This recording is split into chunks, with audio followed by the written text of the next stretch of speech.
Hello, this is Tia and welcome to another video. Today we're doing another video we're doing a video telling another story. This is going to be the first part of that story.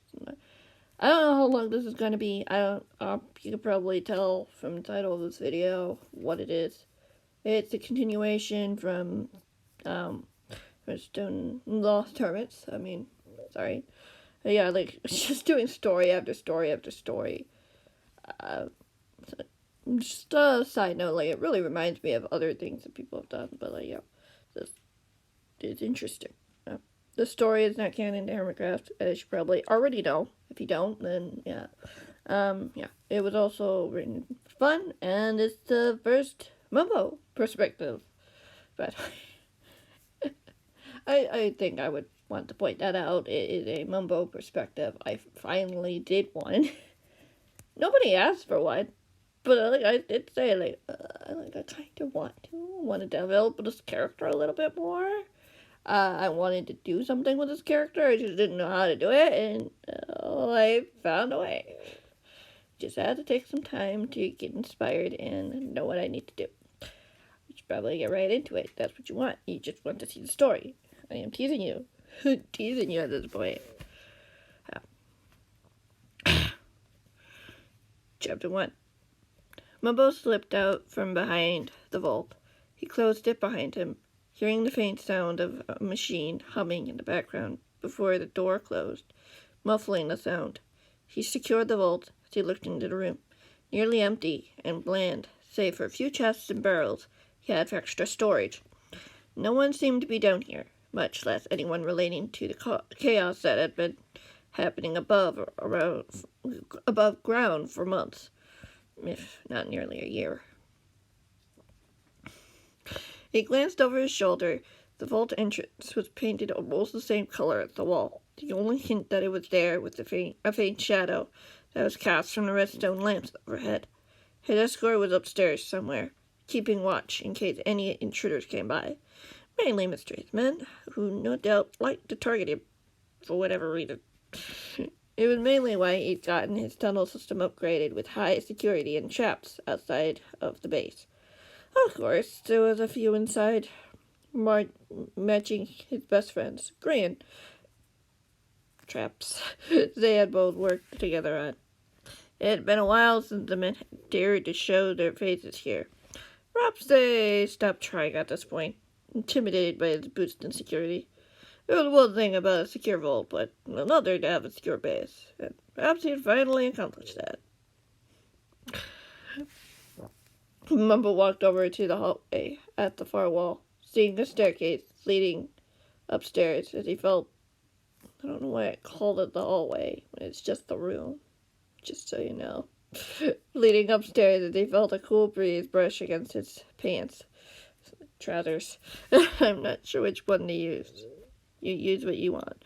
As he looked down, spotting the invisibility detector at the bottom of the stairs, the impulse had made and distributed amongst his friends.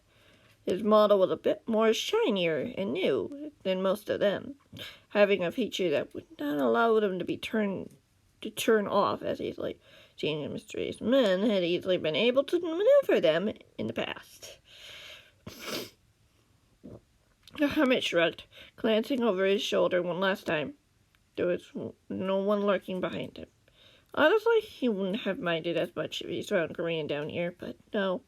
He hadn't told any of the hermits about this place, much less what hid behind the vault. It was better left as a time forgotten, seeing as there was so much trauma and pain that happened during that time.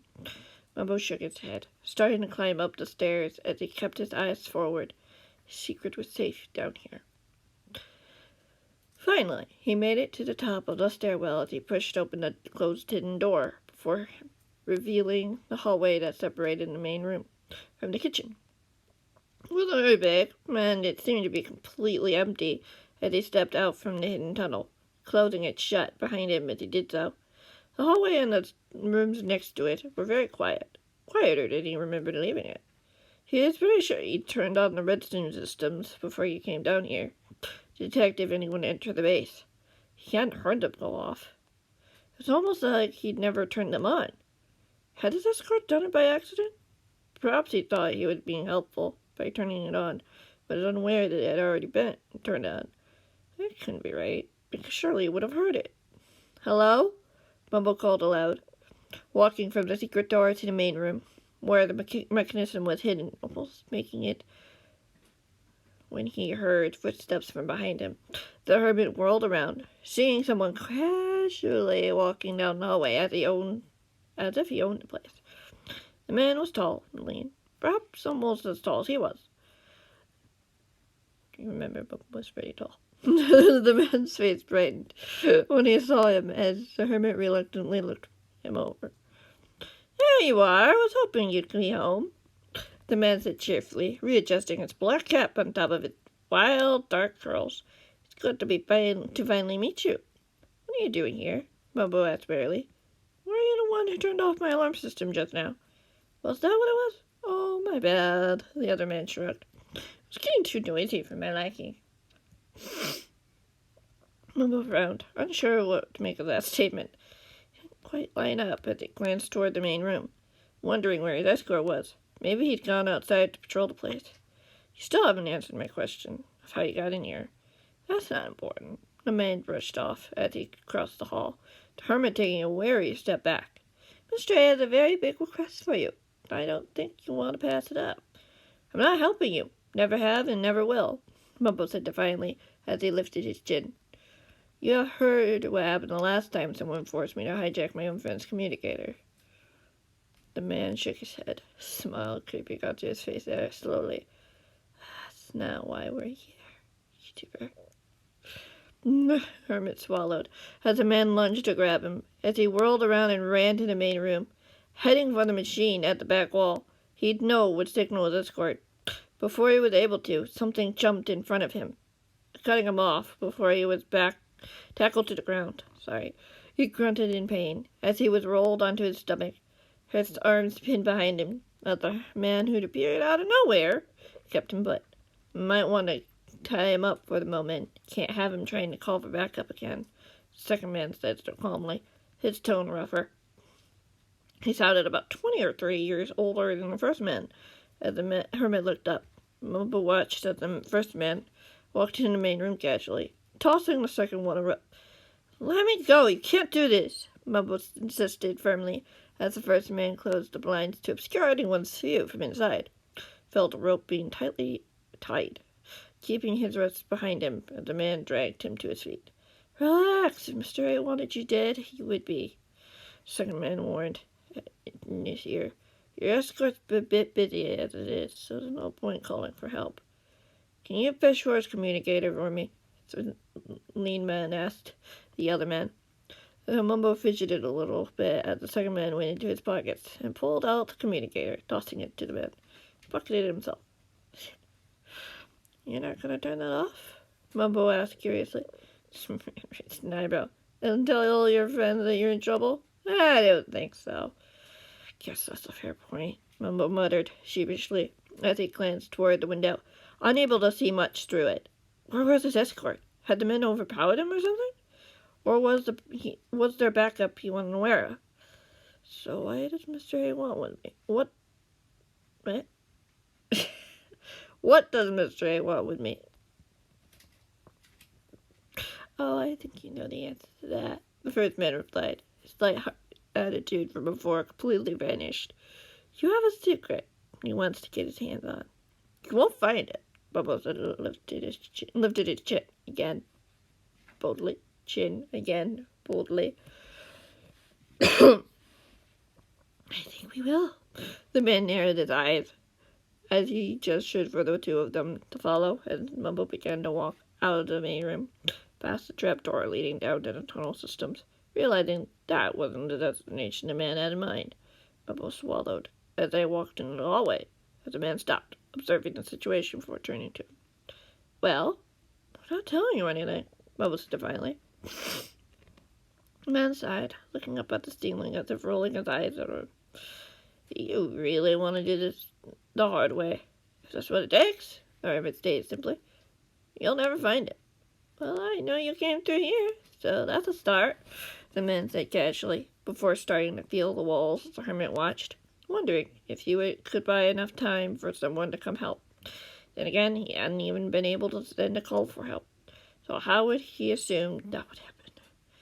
Maybe his escort might come to his rescue. He wasn't sure about Green, though, seeing as they never agreed to meet up today. His friend was known for surprise visits, but would he be able to know where his friend was? Thought he was in trouble.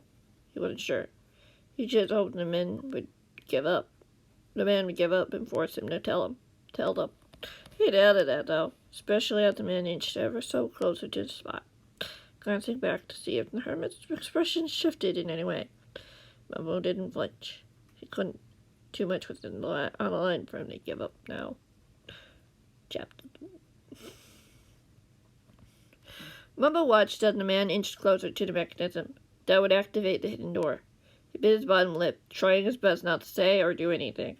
However, he didn't need to, as the man had spotted the button on his own, without needing prompting from the hermit. "Wow, this is brilliant.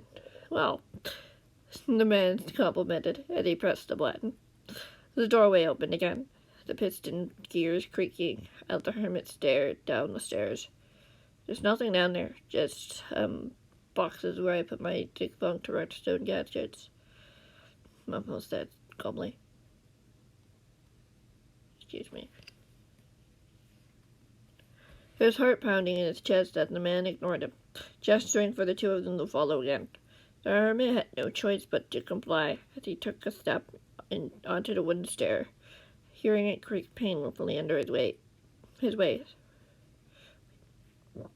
legs suddenly felt like lead. As he stumbled to keep himself from falling over, he was pushed down the steps, keeping his eye on the back of the man's head in front of him. "Who else knows of this place?" the man asked at last, as they finally arrived at the bottom of the stairwell. The hermit was shoved into the room. "No one," Mumbo said firmly. "To be honest, I'm quite surprised Green hasn't found us yet." "Is he good at that?" the man asked, raised an eyebrow curiously. Mumbo swallowed. "Well, clearly not. He doesn't know this place exists. Only my escort does."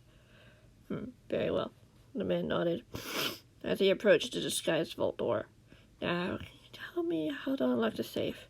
"No," Mumbo said matter-of-factly. "Oh, come on now. I thought we'd agreed to this." The man made an exasperated sigh. He put his hands on his hips and walked over to the hermit, narrowing his eyes. "I think you should know just how important this mission is, Hermit. We can't just say no to Mr. A and get away with it. My friends have. Many times, actually," Mumbo pointed out, with a smirk, his mustache fluttering a little bit as the smile faded. "Why would a vault door keep you from getting what you want anyway? I've heard numerous times that nothing will stop him from getting what he wants. It's much more dramatic if I get you to tell me." The man smiled mischievously. "After all, you're the one hiding a deadly secret that we can exploit." I strongly advise against it," Mumbo warned. "He doesn't like being pushed around, you know." "Oh, so you do know what I'm talking about," the man said cheerfully, his grin widening as the hermit tilted his head. "This member of Mr. A's men was certainly far more interesting than most he's seen over the last few months. I don't know, he was quite a good actor." We uncovered some secret notes you and your friend made a while back to one of the hundreds chests in his storage room." "You looked through every one of them?" Mumbo asked, surprised. The man nodded. "Why, of course! Any chance we can get an upper hand on you and your friends, we'd gladly take. When we found out about your artificial intelligence, we had to look into it. Mr. A wanted to see if he could incorporate it into the Illuminator to make it unstoppable. After all, it does have its flaws. And why do you think he'd want to help you?" Mumbo raised an eyebrow. "I locked him behind the vault so he could spend the rest of his existence in peace, not going around rampaging and causing chaos and pain. He's not that sort of a supercomputer anymore." "Well, I don't think he'd have much of a choice." The first man shrugged, heading to the vault. "Now, Mumbo, why don't you share with me how to get in here, or do I have to brute force it?" "You'll regret it if you try," Mumbo warned, mostly bluffly, but hoping the man would fall for it. It didn't appear to be the case, as the man shook his head. You're trying my patience, Hermit, the man warned, patting his other pocket quickly.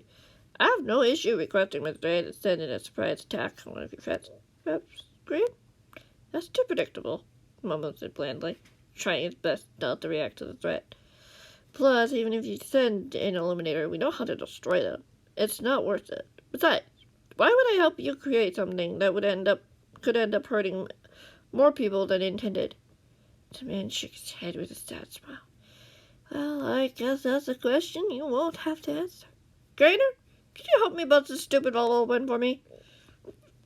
Yes, sir, the man holding him stated as the hermit was tossed aside, groaning as he rolled onto his back. Looking up as the man went for the vault, grabbing it with his bare hands. The man's muscles pulsing as he pulled a huge chunk of metal off his hinges, tossing it aside like it was nothing. You know how long that took to make? Mumbo asked, shocked and devastated, as he helplessly watched Grainer go into the room alone. The first man walked over to him, crossing the room faster than the hermit could blink. Doesn't look like we care, the first man sneered, a cheerful demeanor now, winning once again. I can feel the victory close now, so close now, and there's nothing you can do about it. Someone will stop you, Mumbo said defiantly. Who? Your escort is here to rescue you, or your precious machine. Your friends aren't here to have your back. The man taunted. You're on your own here, Mumbo.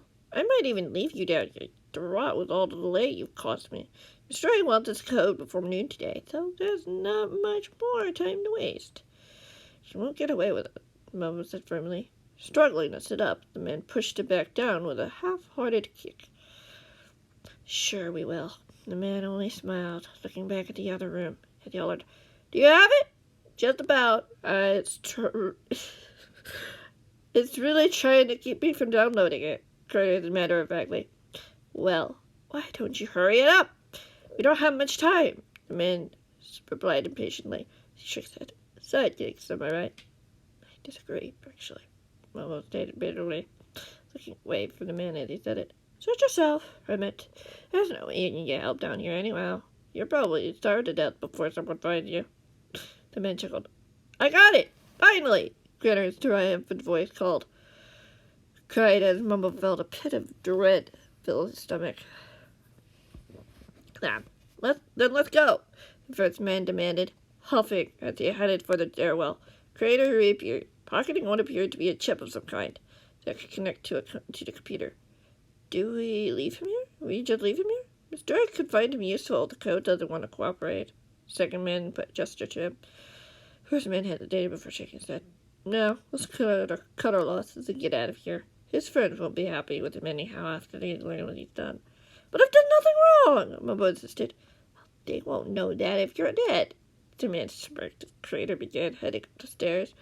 The first man waved at him before chasing after the other man, leaving the hermit alone in the room, surrounded by barrels, chests, and a growling stomach. The hermit closed his eyes, letting all aside as he tried not to think about what had just happened. He could hear the secret door faintly close from above as he lifted his head, looking to one of the barrels. That's an idea, came to him. I think I'm going to end it here. Anyway, thank you guys so much for watching. I do hope you enjoyed. Yeah, it's been interesting. There's still more to come.